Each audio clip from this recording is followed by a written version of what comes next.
Certa manhã, ao despertar de uma noite repleta de sonhos inquietantes, Gregor Samsa deu por si na cama transformado em um gigantesco inseto.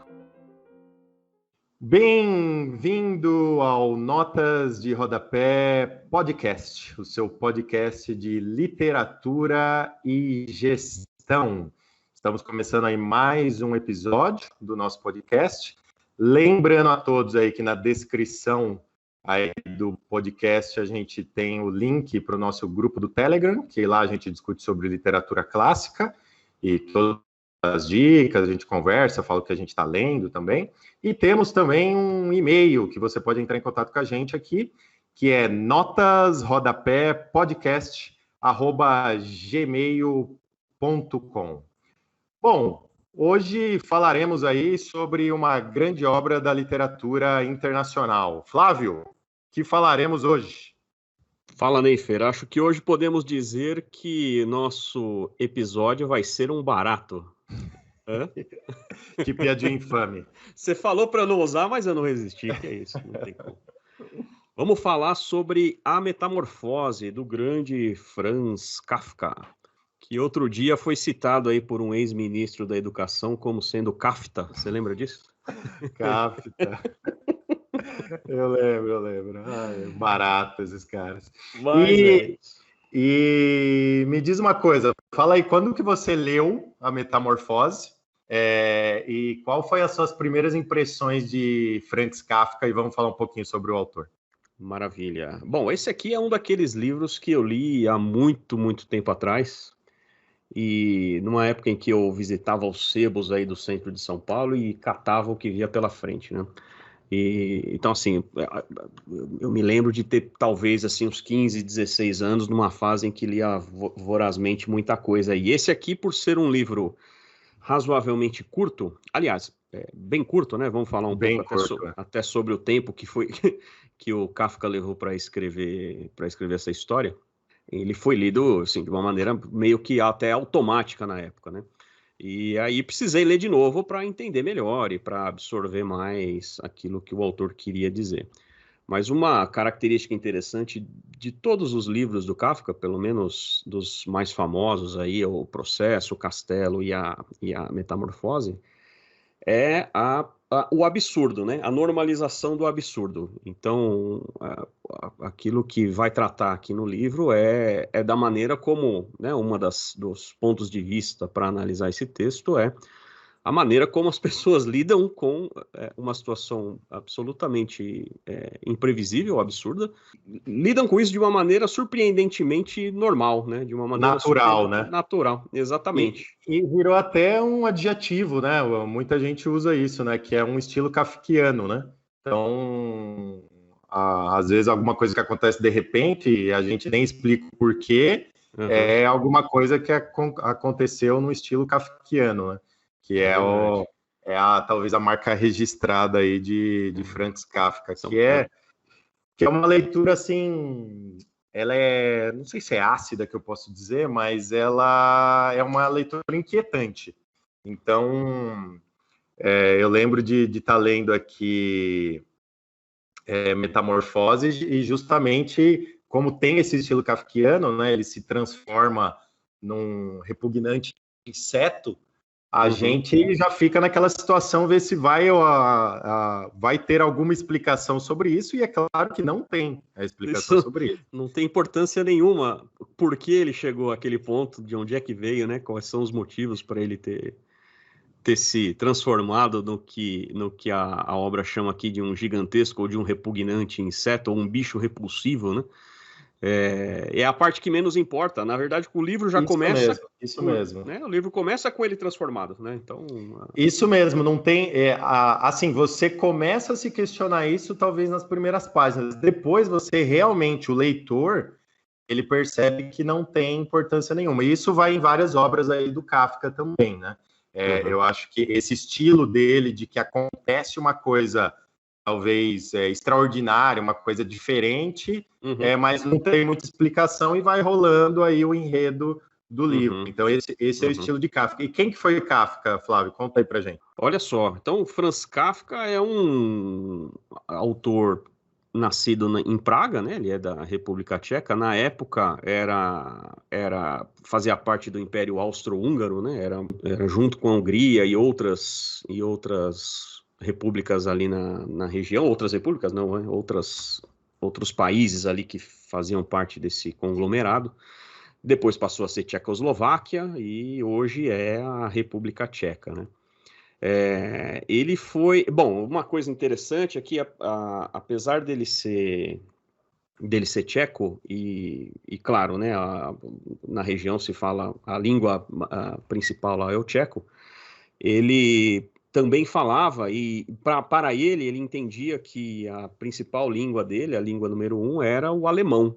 Sim. Então, a obra dele foi escrita em alemão. Ele tinha origem judia, acho que até vivia em uma região ali de Praga que era meio que destinada para os judeus. Comunidade judaica. Bom, e o que mais? Ele era advogado, né? Ele era formado em Direito, acabou boa parte da vida dele, trabalhou em uma companhia de seguros e escrevia boa parte do que ele escreveu, ele escreveu entre uma coisa e outra, né, nos intervalos, no tempo ocioso que ele tinha em relação a esse outro emprego. Ele não vivia disso.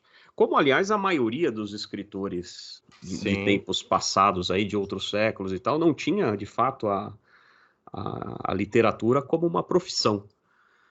Acho que um dos primeiros que começou a fazer isso, e um que teve grande sucesso, foi o Edgar Allan Poe, né? Ele de fato mergulhou na literatura e vivia disso. Viveu pouco, né? Mas vivia disso. A gente até falou aqui nos episódios anteriores de Guimarães Rosa, por exemplo, que era diplomata, né? E nas horas vagas ele escrevia, né? Então, e uma carreira bem fluente. Teve uma carreira bem de sucesso e também nas horas vagas que ele escrevia. Eu acho que assim, realmente difícil viver de arte, né, em qualquer parte do mundo. Sim. Né? Isso é para poucos. Mas Kafka, além desse estilo, Flávio, o estilo kafkiano que a gente fala, né, muita questão, temas de brutalidade física, psicológica, ele tinha essa questão nas obras dele, essa questão do conflito com o pai, né? Então, isso é muito abordado também na Metamorfose.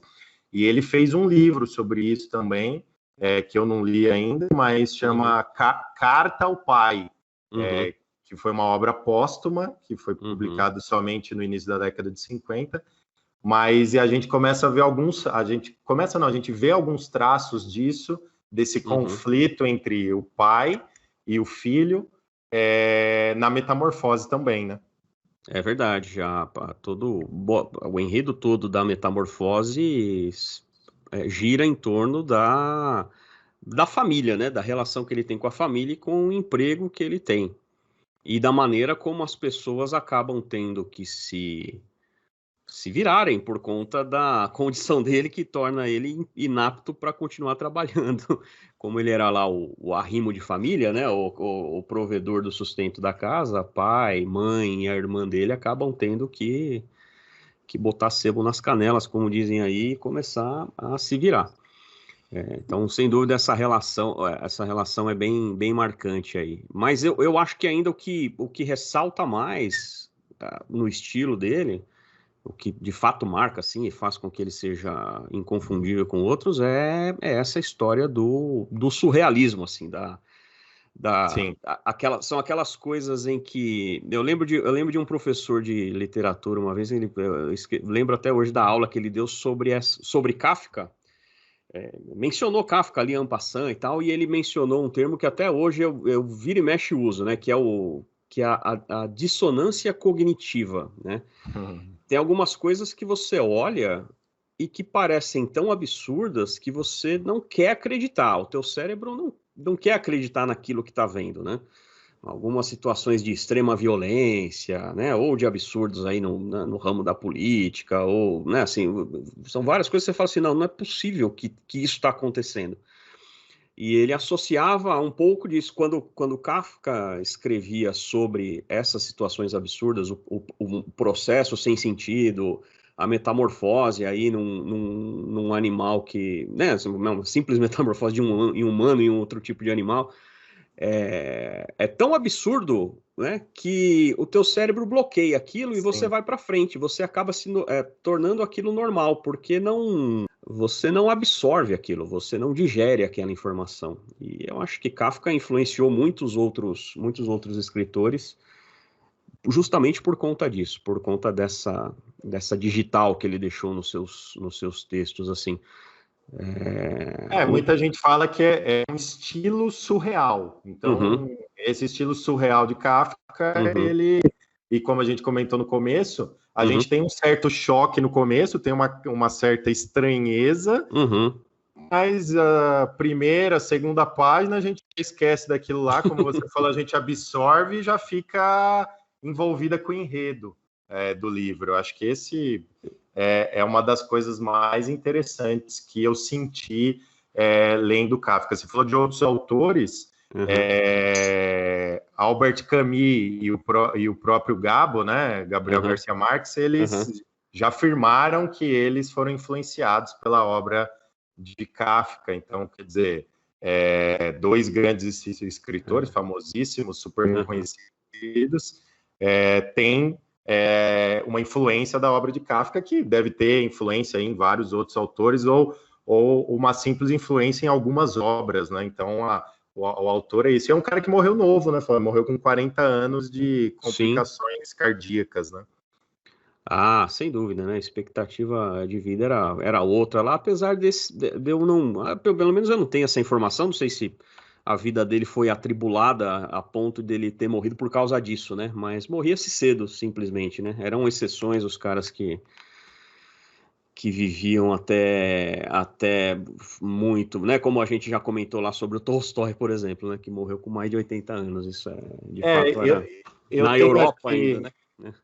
Na minha edição aqui da Editora Planeta, tem aqui o prefácio, fala um pouco da vida dele, e ele fala que, na verdade, sim, ele teve uma vida normal, né? Como você falou, ele tinha um emprego numa companhia de seguros, trabalhava lá, escrevia no tempo livre, mas daí o amigo dele, que é um cara também que tem até uma obra, né? Falando das cartas para o amigo, falava que ele era uma pessoa sempre esperando por uma grande doença. Isso foi relatado pelo amigo, né? Então, sempre à espera de uma grande tragédia na sua vida. E também, em alguns momentos, foi relatado em sua obra. E essa tragédia veio, né? Veio com essa doença cardíaca, e ele acabou falecendo, né? Então, mas é um pouco de hipocondria aí não faz mal a ninguém, né?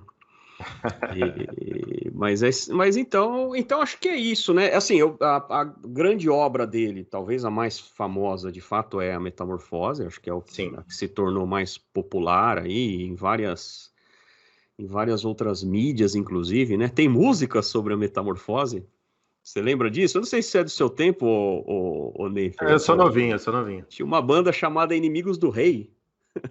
Tinha uma música chamada Uma Barata Chamada Kafka. Na edição eu vou colocar esse sonzinho aqui para que era uma sacanagem com isso daí, né? Com a barata, né? E com o fato dele se transformar em um inseto. Então, quer dizer, é muito influente. Acho que a Metamorfose é a mais influente de todas, a mais popular. Não é a que eu particularmente gosto mais. Eu acho que O Processo é um livro mais complexo, mais como se isso fosse possível, né? Ele é mais trabalhado, ele deu mais trabalho, né? Kafka dedicou mais tempo da vida, caprichou mais, vamos dizer assim, né? Sim. No Processo, e o resultado é fabuloso, né? E tem também o Castelo, né? Que é também. Eu acho que essas são as três obras principais, né? De Kafka e as mais reconhecidas: a Metamorfose, o Castelo e o Processo. O Processo, inclusive, como ele formou-se em direito, né? Ele é até hoje estudado, né? Em cursos de direito, o processo é abordado, inclusive essa semana passada mesmo. Eu vi um pedacinho de uma live lá de um doutor em direito abordando a obra de Kafka, falando do Processo e relacionando com algumas teorias de direito. Então, eu não sou advogado, né? Mas eu acho que, pelo que o doutor falou lá nessa live, é um livro abordado em algumas matérias, justamente por essa questão meio que surreal que acontece, né? Então, a subversão, assim, da liturgia do direito, né? E falando, por exemplo, com essa história que nós lemos aí no início, né? A frase inicial do livro, que é ele ter acordado transformado num inseto. A primeira frase do processo é algo assim, ó, né? Alguém certamente havia caluniado Joseph K., pois uma manhã ele foi detido sem ter feito mal algum. Então, quer dizer, é outro, que ele já começa preso, né? Assim, a primeira coisa é ele preso e depois o resto do livro inteiro é a ida e vinda de descobrir porquê, de descobrir onde é que ele tem que apelar, com quem ele tem que falar, e no final das contas, né, não se chega a uma conclusão sobre o real motivo dele ter sido preso. Qualquer semelhança com casos atuais aí é mera coincidência, né? Ele vai ter outras obras assim conhecidas, mas não tão famosas como essa, né? Por exemplo, Na Colônia Penal é uma obra bem conhecida, Um Médico Rural, e daí tem essa que eu comentei, que é a Carta ao Pai, e é um cara que teve boa parte da sua obra publicada de forma póstuma, né? Então, verdade. Isso é interessante também na biografia de Kafka em relação... Mas tem bastante livro dele, né? Tem outros aí que eu estou vendo aqui, tem outros que eu não conhecia, mas é um estilo diferente, né? De escrita, então vale a leitura também sobre isso. E eu acho também que é uma boa recomendação de leitura para quem quer iniciar, né, na literatura, a metamorfose e as obras de Kafka, né? Não, assim, entender um pouco melhor, obviamente, mas são obras menores que talvez a pessoa comece a pegar o gosto aí sobre literatura com metamorfose. Eu acho sim. É bem divertido, né? Esse fato de ser meio absurdo te prende ao texto, você quer saber o que vai acontecer, ou você lê ele na esperança de encontrar uma explicação para o que aconteceu e tal. E é muito curto, né? Eu tô te falando, a versão que eu tenho aqui na minha mão, que é da Biblioteca de Ouro da Literatura Universal, era uma coleção que tinha no passado aqui de páginas amareladas. A versão que eu tenho aqui tem 60 páginas. É isso aí. E é o texto completo, né? Assim, parece que ele escreveu esse livro em um tempo curtíssimo, coisa de 1 mês, 20 dias, alguma coisa assim. Ou seja, ele pegou de uma tacada e, de fato, né, para ser um livro desse tamanho, o tempo que ele levou para fazer essa obra aí é compatível. Então, quer dizer, nem sempre o sucesso de uma obra está no esforço somente, ou no suor que você emprega para produzir aquilo. Muito mais é inspiração em alguns casos, né? Claro. A gente já comentou isso aí, que o Dostoiévski disse que para um livro ser considerado um livro, ele tem que parar de pé, né? Esse aqui só para de pé se eu encostar encostar na parede. E é uma obra fantástica, né? Vamos falar um pouquinho sobre a obra, então. Bom, como a gente falou aqui, tem a primeira frase do livro que vocês ouviram aí na entrada do podcast. E o livro começa assim. Então, ele se transformou num repugnante inseto. Qual inseto é esse, Flávio? Há controvérsias, muitas controvérsias.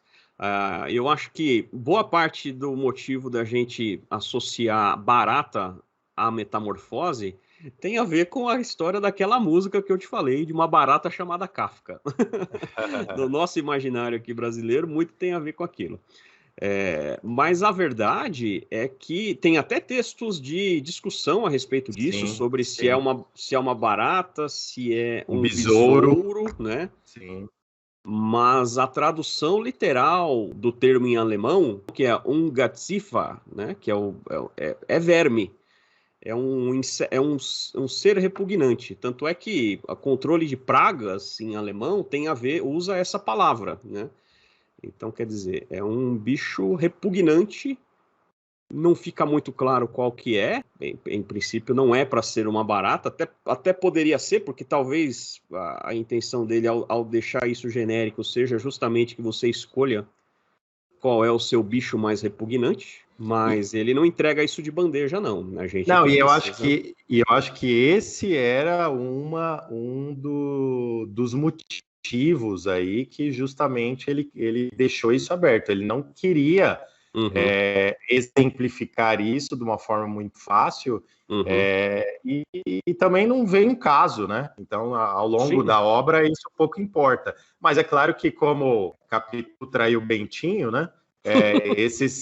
Esses enigmas dos livros aí fica no imaginário dos leitores.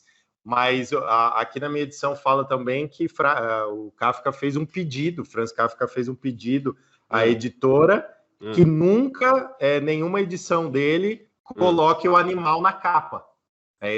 O Boa. ser na capa, o verme na capa. Certo. Porque ele não queria uma ilustração sobre isso. Na minha versão aqui tem um borrão, né, na capa. Mas então, quer dizer, ele realmente não queria falar qual era o animal, porque eu acho que qual era o verme, qual era o inseto, porque ele queria justamente que o leitor ativasse talvez o imaginário dele sobre isso. Né?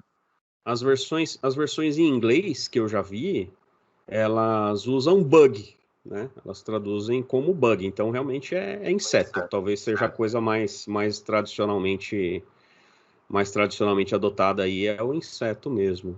E assim, acho que tem uma hora que ele faz uma descrição assim do abdômen, né? Que tem seções, né? Bom, eu não entendo de anatomia de insetos, né?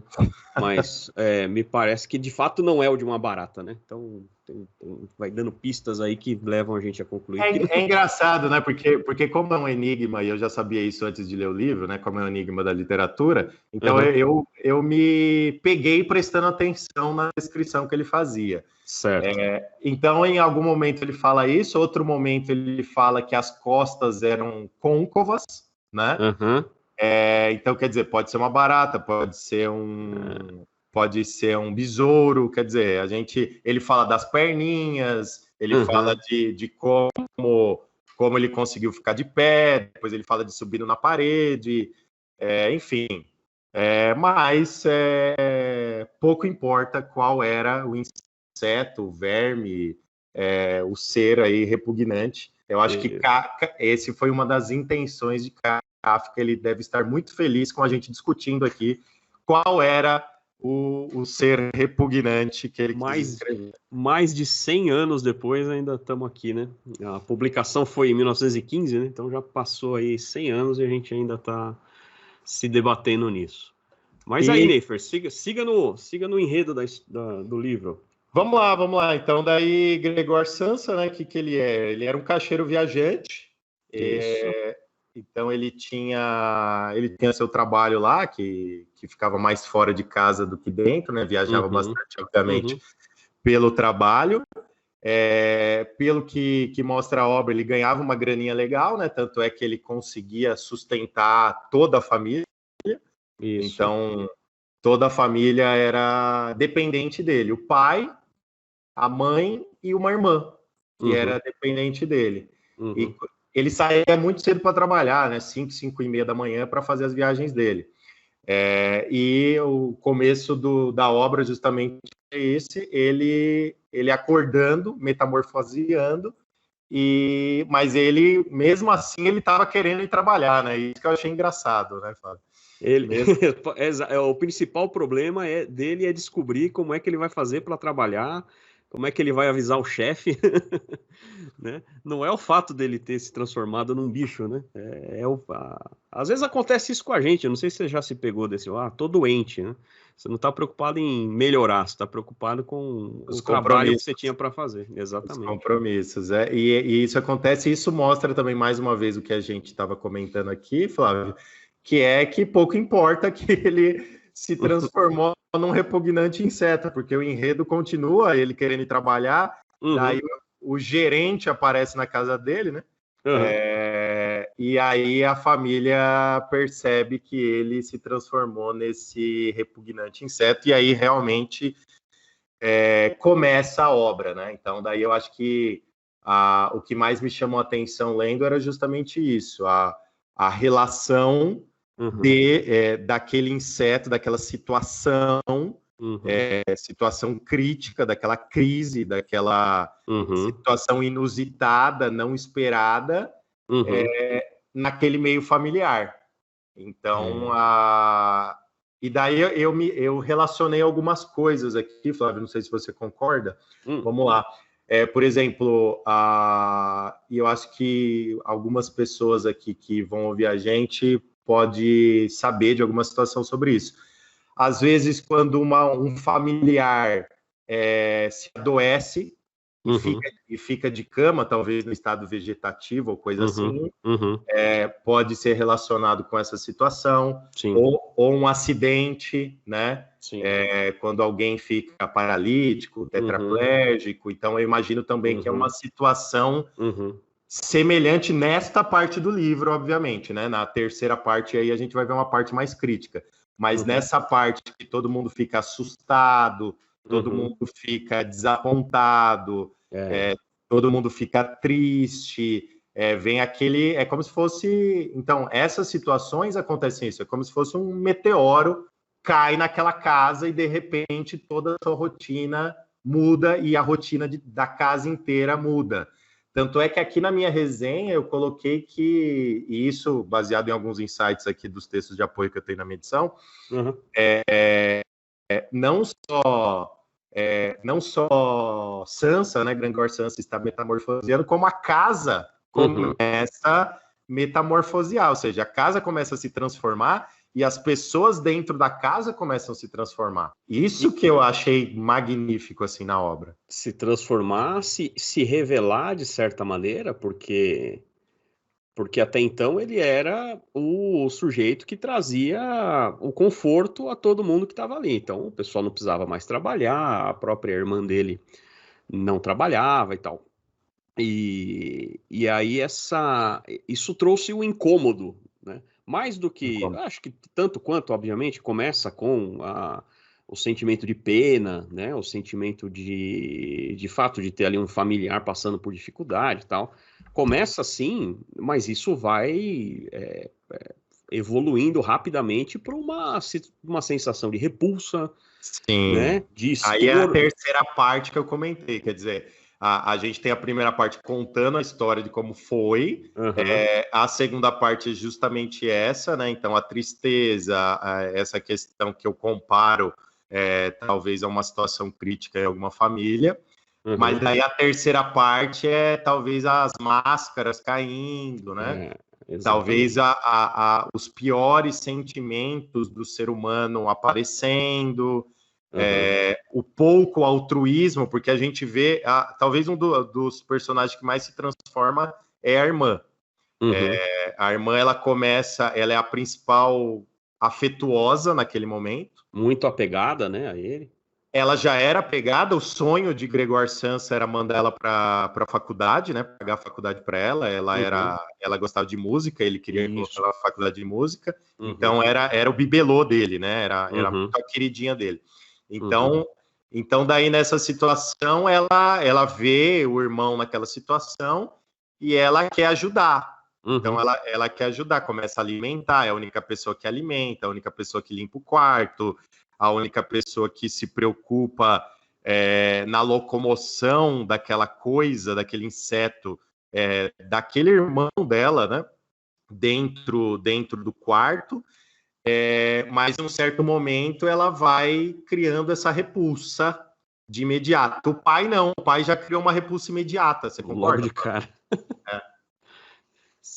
Pois é, se você pensar, é um cara menos...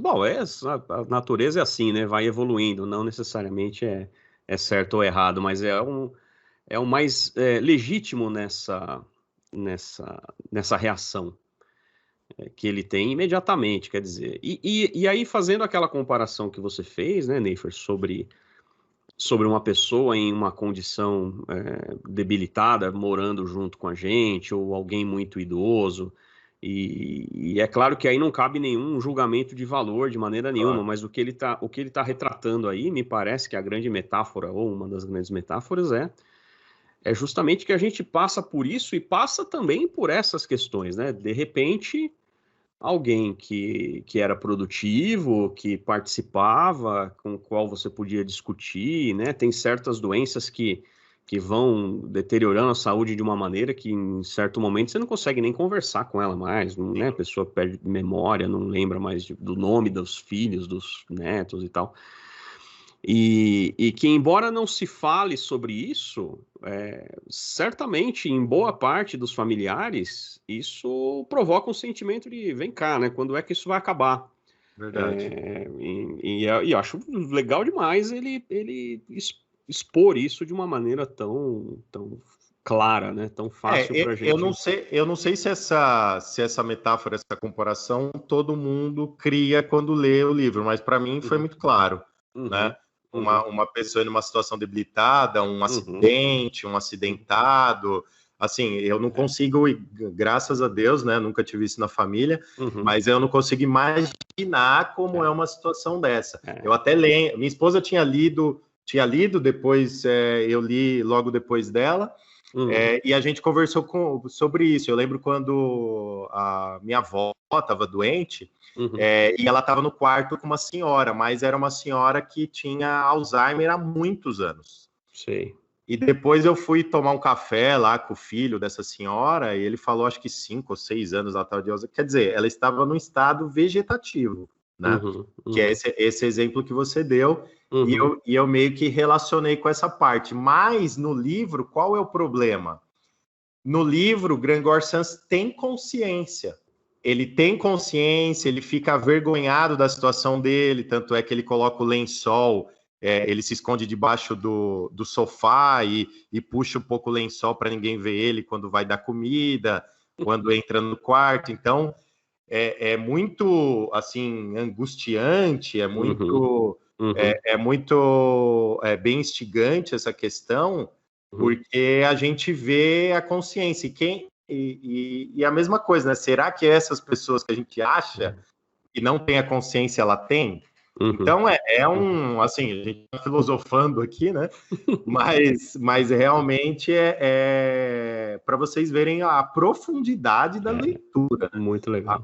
A profundidade dessa leitura, assim, você para pensando nessas situações, e daí eu lembrei de imediato desse caso, desse cara que eu conversei, quando minha avó estava doente, depois veio a falecer, e ele estava falando da mãe dele, e daí dava para ver, né, que a família estava cansada e tudo mais, ele já citava isso, né, da mãe não ter consciência, mas será que não tem? Será que tem? Então, são coisas realmente a serem indagadas.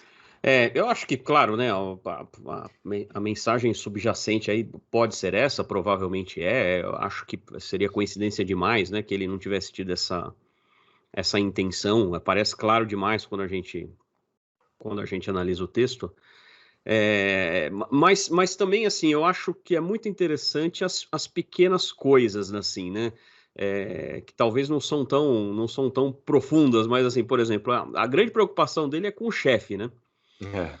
Essa história de se esconder e no final das contas é interessante porque, por exemplo, é o gerente lá da empresa dele que vai visitar a família em busca de notícia dele. Exatamente, porque ele desaparece, né? Ele não vai trabalhar. E eu era um cara que nunca atrasava, nunca... Então o chefe acha estranho e vai lá. E é o chefe, né? Não é um mensageiro que vai, não é um funcionário subalterno ali, de fato é o gerente, né?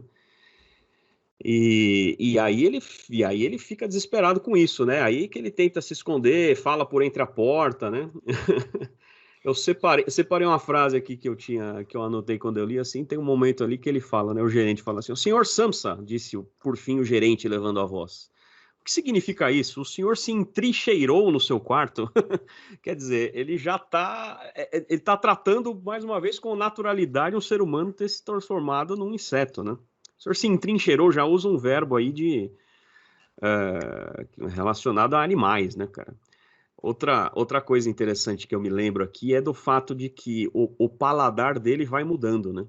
Não, isso é fantástico, Você isso é lembra disso, fantástico. né? Você leu há menos tempo do que eu aí, tá fresco, né? Ele começa a comida normal, a comida de humanos começa a causar repulsa, ele vai comendo cada vez menos, né? Acho que era pão embebido em leite, não era isso? Alguma coisa assim, alguma bolar, biscoito, alguma coisa assim. Aí ele traz para ele é uma coisa que não desce, né? Ele não consegue mexer naquela coisa fresca, né? Daí Exatamente. a irmã, Qual como que é a tem uma solução? sensibilidade naquele momento, ela vai testando alguns Uhum. alimentos e, obviamente, como um inseto, ele vai se alimentando das coisas podres, né? É, Que a irmã vai dando lá. Isso é bem interessante e bem impactante, né, na leitura também, né? pois é, cara, muda completamente. Mais um absurdo, né? Mais uma situação que surreal nesse emaranhado de tanto surrealismo aí. Eu acho muito legal. Bom, e acho que interessante também, né, Nefer, a gente analisar aí de que maneira essa. É claro, né, a gente vem falando aí das metáforas ao nosso dia a dia e a maneira como a família se responde a essa situação crítica, a essa crise. E isso traz reflexões para nós aí também naquilo que se propõe essa nossa conversa aqui, né? Que é a maneira como isso impacta na gestão, inclusive organizacional. Sim, A sim, gente se então. depara, essa aqui é uma mudança que não é provocada, digamos assim, não é uma mudança intencional, uma mudança não intencional, é uma situação não prevista. E aí a maneira como o pessoal reage a essas situações diz muito sobre a forma como ela está preparada para isso, né? Eu acho que se a gente trazer, né, o tema aqui do podcast entre literatura e gestão e trazer para a gestão organizacional, a gente tem duas questões aqui, né? Tem essa questão da gestão da mudança e a gestão de uma crise. Eu acho que são esses insights nesse enfoque que a gente consegue tirar disso, né? E são bem aquelas fases de crise mesmo que a gente observa, né? Em primeiro fator, a negação. Então, a família não acredita, a família Uhum, nega, a família uhum, fica horrorizada com a situação. Ele mesmo, como você falou, quer ir trabalhar, se preocupa em uhum, trabalhar, quer dizer, existe a negação do fato. Então, em toda crise, uma gestão organizacional tem essas questões, né? Talvez o dono, a uhum, diretoria, tem um sentimento de negação. Isso eu abordei em diversas palestras quando a gente começou uhum, a uhum, questão aqui da pandemia, uhum, justamente sobre isso, né? Então chegou a pandemia, muita gente era negação, né? Era uhum. a história de uma gripezinha, a história de que isso vai passar logo, daqui 3 meses está tudo bem, não sei o quê. É a negação. Então, quer dizer, vamos ver o que dá, vamos negar. Mas o Exato. quanto menos tempo você ficar nessa fase de negação, mais rápido você vai conseguir gerenciar essa crise, gerenciar essa mudança, Flávio. O que você acha? Perfeito, não, é claro, quanto antes vier a reação construtiva, né, quer dizer, Exato. olha, é lógico que a gente está sujeito a erros de avaliação, claro, eu acho pouco provável que um ano atrás a gente imaginasse que duraria tanto tempo assim, né? Eu lembro que até as previsões pessimistas falavam de segundo semestre, 6 meses, e a gente, logo no início, falava, não é possível que vai levar tanto tempo e tal. Eu lembro que quando a gente saiu do escritório, a gente estava fazendo planos de voltar em 3 semanas, né? Não, vamos deixar. 3 semanas a gente deixamos os monitores, levamos só os notebooks para casa, deixamos o monitor, Teve gente que deixou blusa no, Daqui a no pouco que eu cabide, volto. Tá deixou passando frio até agora. Tá Deixou o passando frio até agora. paletó lá no cabide, exatamente. Então, assim, o erro de avaliação é uma coisa, né? Você não ter informações suficientes para tomar uma decisão.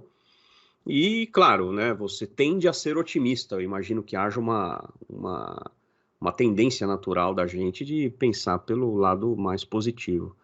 Mas isso precisa ser rápido, né? E rapidamente, como você disse, a gente tem que sair da fase da negação e partir para a segunda fase, que é... Então, daí eu acho que é justamente depois da fase, quando a gente nega uma situação, depois a gente vai para uma fase que a gente tem que se reconstruir. Então, a gente tem que planejar ações em qualquer momento. Nesse caso aqui da gestão de crise e falando da obra, então, quer dizer, a situação deles é a negação. E aconteceu um pouco isso na obra, né? Se a gente tirar o peso emocional da obra, aconteceu justamente isso. Quer dizer, já não tinha a renda do Gregor Samsa, porque ele afinal, se transformou no inseto. Daí o pai foi trabalhar. Esse pessoal pega atestado por qualquer coisa, né, o Ney? Qualquer coisinha, qualquer gripezinha, o cara pega atestado. Então, o pai foi trabalhar, eles começaram a alugar um quarto na casa para gerar renda, eles demitiram a governanta, então eles começaram a tomar ações justamente para aquilo. Eu concordo com essa questão de ser otimista, mas assim, essa é a minha visão de gestão de crise. Eu sou um otimista por natureza. Então, sempre eu estou pensando em como extrair melhores lições sobre o fato, como melhorar. Recentemente aqui a empresa completou 10 anos, né? E quantas crises a gente passou, né? Se os últimos 10 anos no Brasil, eu sempre falo isso, se os últimos 10 anos do Brasil foi a década perdida, né? Pior do que a década perdida, a gente é bem forjado no pior momento do país, né? Então, a gente está bem tranquilo em relação a isso. Então, enfrentamos muitas crises nesse momento. Crises que não teve nada a ver com macroeconomia, mas outras tiveram. Claro. Mas por conta desse fato, eu sempre tento extrair os ensinamentos de estudo e as experiências. Mas também sempre me preparo para o pior. Então, eu acho que isso, no caso da pandemia, como a gente estava comentando, eu já estava vendo logo no começo, tanto é que logo no começo lá, eu com alguns parceiros, a gente fez um webinar sobre isso, eu já estava contando pelo menos 6 meses. Então, pelo menos 6 meses de situação parada. Daí, e acho que em abril, eu conversei com uma grande multinacional, uma pessoa da área de compliance e tal, e ela falou que a empresa já estava se planejando para 1 ano e meio. Daí eu falei, quer dizer, tô errando o meu aqui em 1/3, né? Planejei 1/3, então precisa colocar. Daí comecei a reajustar aqui os nossos planejamentos, porque quer dizer, se essa empresa estava fazendo isso, com certeza ela tinha uma empresa gigantesca, conhecida mundialmente, ela com certeza já tinha muito mais informações do que eu. Sem dúvida. Então, isso eu fiz, né? Me apoiei a alguns mentores aí que eu tenho e comecei a fazer essa gestão de crise. Talvez uma das maiores crises que a gente enfrentou aqui, porque foi uma crise para todo mundo, né? Claro, claro. Então, e diferente das outras, né? Desculpa, Nefer, muito diferente das outras. Muito. Né, que nós vivemos, nós somos um pouquinho mais antigos do que a tua empresa, né? Desde 97. Então, a gente né, passou por muitas outras questões. Crise cambial, 2008, né? 2014, então, mas sem dúvida, em todas elas, boa parte da crise era confiança, sim, né? sim. Era a insegurança que os grandes investidores tinham em certos países, certos papéis, certas... essa veio com um viés completamente diferente. E todo mundo envolvido, né? Eu acho que essa é a grande característica, né? Todo mundo envolvido, o envolvimento emocional também. Sim. Eu acho que essa é a questão, né? Então, a gente estava falando de pessoas morrendo, então na epidemia no mundo inteiro, então, quer dizer, tinha um peso emocional muito grande. Eu lembro que comecinho da pandemia aqui, minha esposa começou a ficar assistindo TV e vendo Fantástico, e vendo não sei o quê, quer dizer, a mídia, ela realmente vai retratar o pior lado da história, né? Nunca o melhor. Daí a gente falou, vamos parar de assistir TV, porque daí ela já começou a ficar ansiosa, eu não vejo TV desde março. Então esse foi uma ação aqui dentro de casa, né? Boa, então, uma ação pessoal. Mas na empresa justamente foi isso, trazer a gestão organizacional, planejamento de ações e depois depois é guerra, meu irmão. Então depois, com todo aquele planejamento, é igual aquele filme do Mel Gibson, né? O Braveheart lá, Coração Valente. Coração Valente. Então é pegar a espada, pintar o rosto e ir para a guerra. Não tem jeito, não tem o que fazer. Tomar ação. No começo trabalhava 12, 14 horas, a nossa operação inteira mudou de uma hora para outra, treinamento, isso, contato com clientes, enfim. Tudo que foi planejado, você vai executar.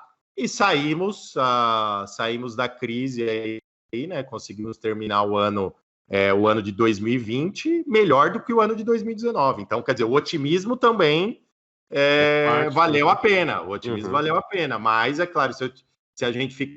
Eu lembro, Flávio, empresas do meu ramo de atividade, concorrentes no mundo inteiro, né? Porque eu acompanho as empresas no mundo inteiro. Ficaram 3 meses sem operar. Isso daí é insano. É uma insanidade. Uma insanidade. Porque eu acho que estava pensando nisso, né? Daqui 2 meses, 3 meses passa. Né? Não, exatamente. E assim, acho que você falou rapidamente aí sobre as ações de guerra e ir para a batalha e tudo mais. E claro, né? De uma maneira planejada, obviamente. E muito mais relacionada a não ações que tenham curta duração, como provavelmente essas empresas adotaram. Mas sim em mudanças definitivas, provavelmente. As nossas atividades, minha e sua, e das nossas empresas, certamente nunca mais serão as mesmas, né? Sim, transformação total. O processo mudou, né? Usando aí a metáfora do livro, a metamorfose do processo, né, cara? A gente não vai mais, né? Assim, muitas coisas que nós fazíamos em campo não fazemos mais e descobrimos que fazemos melhor à distância do que em campo, né? É claro que essa crise que a gente está falando e essa gestão de crise que a gente está falando foi uma das maiores impactantes da história. E talvez a nossa geração não vai ver coisa igual. Espero, né? Que não veja coisa igual. Mas a situação é a seguinte: toda crise vai gerar mudanças. Sim. E essas mudanças implementadas, com certeza você consegue melhorar. Trazendo um paralelo com a obra é a mesma coisa.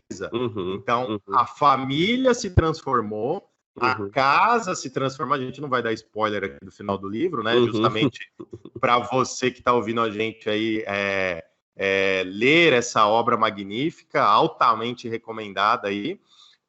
Mas tudo se transformou naquela casa, então tudo se metamorfoseou. Como o Flávio falou, juízo de valores à parte, né? Você pode, e é normal você ler e fazer juízo de valores, né? Ninguém está aqui para censurar ninguém, faça à vontade aí. Mas a casa se transformou totalmente, as pessoas se transformaram totalmente. E isso é uma coisa interessante. E aí você pode trazer para a realidade da sua casa, da sua família, a realidade da sua empresa, a realidade da sua carreira também. Então, todos esses insights você pode trazer realmente para a sua vida. Isso é uma discussão, Flávio, que às vezes eu tenho com algumas pessoas que não consomem literatura. Que acham que literatura é isso, que até tem um termo pejorativo, né? Ficção. Tratado muitas vezes como pejorativo, verdade, cara. Assim, dependendo de como você usa a palavra, é tratado como pejorativo. É uma ficção, quer dizer, você lê ficção, quer dizer, mas quando você lê a dita ficção, que a gente chama aqui de literatura, a gente está extraindo os maiores ensinamentos da história. Então a gente está... olha quanto que a gente falou aqui, né? De filosofia, né? Pensando, a gente filosofou aqui com a nossa mediocridade, obviamente, né? Eu acho que a gente não devia usar essa palavra filosofia com tanta facilidade assim. Não, vamos falar que a gente estava filosofando de uma forma medíocre, é melhor. Bom, se bem que tem uns filósofos por aí que falam que são filósofos também, né? Isso é verdade, isso é verdade. Não citarei nomes aqui, porque eu sei que você gosta dele. Vamos lá, continuando. Isso justamente, a literatura, ela traz isso para você que está ouvindo a gente. Ou você que já está acostumado a ler literatura, ou você que ainda não está acostumado, ela traz ensinamentos. Então, ela também é uma autoajuda. Então, ela vai te ajudar a se desenvolver, porque você vai conseguir pensar nessas situações. Eu jamais pensaria nas situações que eu disse aqui, olhando uma paisagem, olhando isso. Não, eu estou lendo uma obra centenária e eu estou tendo esses insights. Eu estou conseguindo comparar na vida e estou conseguindo comparar no trabalho, Flávio. Eu acho que isso é arte na sua essência, né, cara? Essa ideia de que você passa uma mensagem tão sutil, né? Ou tão bem passada que você não percebe a sutileza dela, mas você absorve tudo que ela quer dizer. Você mencionou a autoajuda e en passant, e é claro, né? Se você procurar numa livraria virtual, aí numa real, você vai encontrar livros sobre gestão de mudança, claro que vai, ou sobre gestão de crise, né? Mas já vem digerido. Certamente o sujeito vai trazer para você uma lista dos 5 passos para gerir a mudança, não é? Sim, sim. Então, assim, de que maneira o teu raciocínio faz você chegar a essas conclusões por si próprio, se não for através de uma grande obra. A gente comentou na última vez que a gente se encontrou, onde nós fizemos os nossos top 5 lá, falamos sobre a Odisseia e sobre a Odisseia e sobre a Ilíada, que eram textos usados para a educação das crianças da época, por causa das diversas mensagens, metáforas, né? Você ensinava ali sobre valores, sobre vingança, né? Sobre respeito, sobre até inclusive estratégia, né? Falando sobre um texto que aparentemente também é ficcional, aliás, né? Provavelmente boa parte dele ficcional também. Então, é uma ferramenta extraordinária. A literatura é uma ferramenta extraordinária. Então, mais ou menos como hoje é a Bíblia, né? Então, a Ilíada e a Odisseia era a Bíblia para os gregos, né? Então, a Bíblia dos cristãos hoje está ensinando valores, está ensinando todas essas coisas que você aprende lá na Igreja Católica, ou na Protestante, enfim, por meio de literatura, né? Por meio de histórias.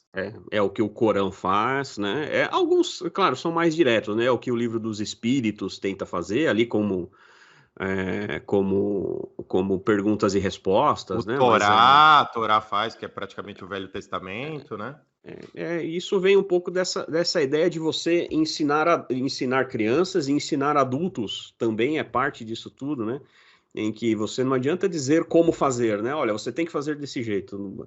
O sujeito não vai fazer se ele não entender o motivo, então sempre vai haver um risco de que ele não execute o que precisa executar, porque ele simplesmente não sabe por que está fazendo aquilo, né? Então, quando você vai lá atrás, você resgata esse tipo de coisa. Né? Imagine uma sociedade sem esses ensinamentos. Então, a nossa sociedade, né, a nossa sociedade ocidental, foi baseado nesses ensinamentos. Então, esses ensinamentos, óbvio, cristão, né, porque a gente está na sociedade ocidental, e na Grécia Antiga. Então, tanto os filósofos quanto nos mitos, na mitologia. Então, estamos aqui hoje com os nossos valores, justamente por conta dessa ficção da Grécia Antiga também, né, Flávio? Então, quando alguém fala, você lê ficção, pode falar que sim, você lê ficção, né, Flávio? Você já conheceu gente que fala que não lê ficção, que não assiste ficção, que eu conheci algumas pessoas que falam assim, não, eu não... Isso não gosto. Não, eu estava ouvindo um podcast recentemente com 3 grandes influenciadores e os caras estavam falando sobre leitura. Daí por isso que eu me interessei por ouvir esse podcast. Aí de 3, 2 falaram isso. Falaram, não, eu não me interesso sobre ficção. Eu gosto de quando tem fatos reais, quando tem... Então eu assisto filmes com fatos reais, eu leio livros da história da pessoa. E daí o outro cara, que é um cara que gosta também de literatura, o cara fala, não, pô... Daí ele tava falando de Conde de Monte Cristo, ele falou de Ilíada, ele falou de Odisseia, e ele tava tentando meio que, claro, de uma forma educada, né? Falar para os caras que, olha a bobagem que vocês estão falando, né? O cara não assiste Star Wars porque é forçado demais. Né? Que isso, Como gente? É que pode, né, cara?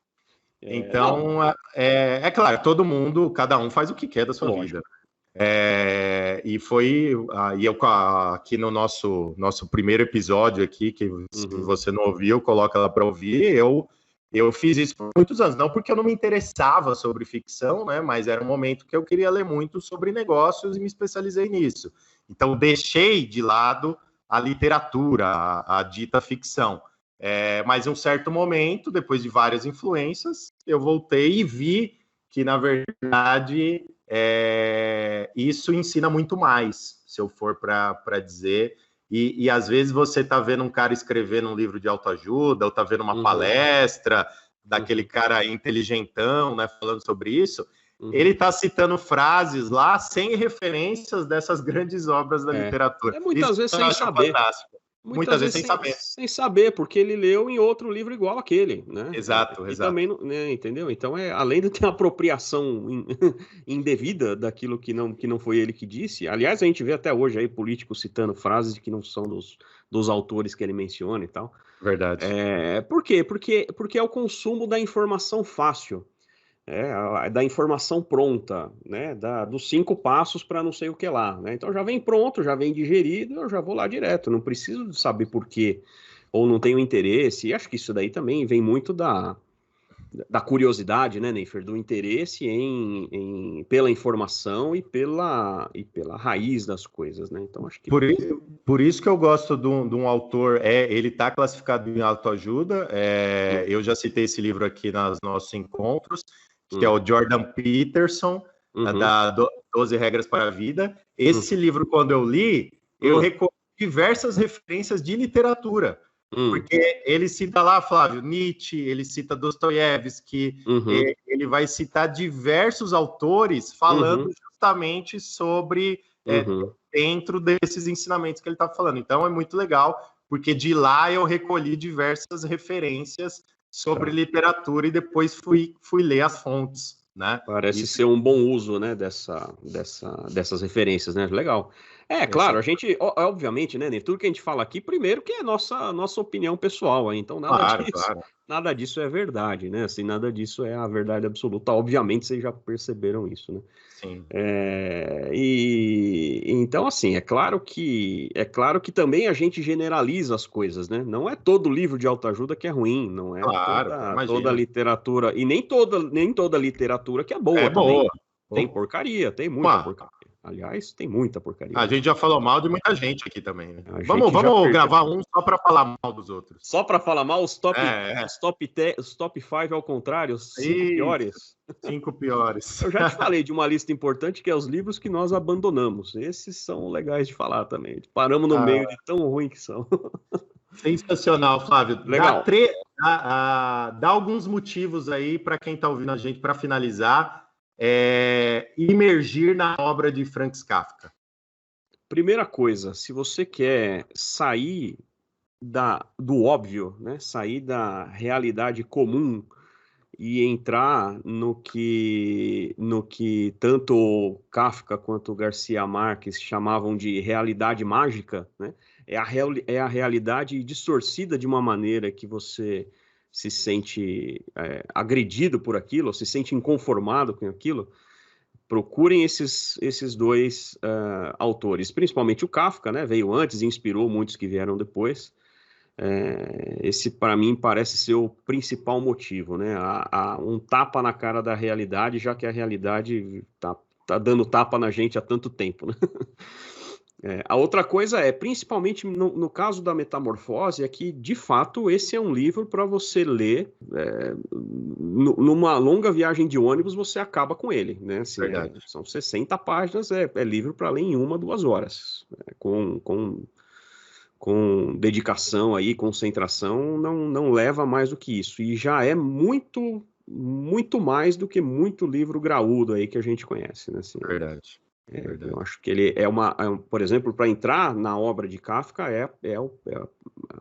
o ponto ideal, é a porta de entrada ideal à Metamorfose. E aí, claro, né, passando por isso, os outros dele, como eu disse, acho que o Processo talvez seja a obra mais bem escrita, mais complexa dele. Passando pela Metamorfose, o processo, você começa talvez você ganha um pouco da chave para destrinchar os outros livros dele, né, como o Processo, né? A Metamorfose te fala assim, olha, cara, esquece tudo que você pensou até hoje, daqui para frente você está entrando num mundo diferente, num mundo maluco. Você está entrando aí no País das Maravilhas de Alice, né? No buraco do coelho. Vem dar uma olhadinha no buraco aqui, Maravilhoso, Valeu. pessoal. Leiam Franz Kafka, com certeza ele vai voltar aqui, né, Flávio? Nos nossos em futuros episódios.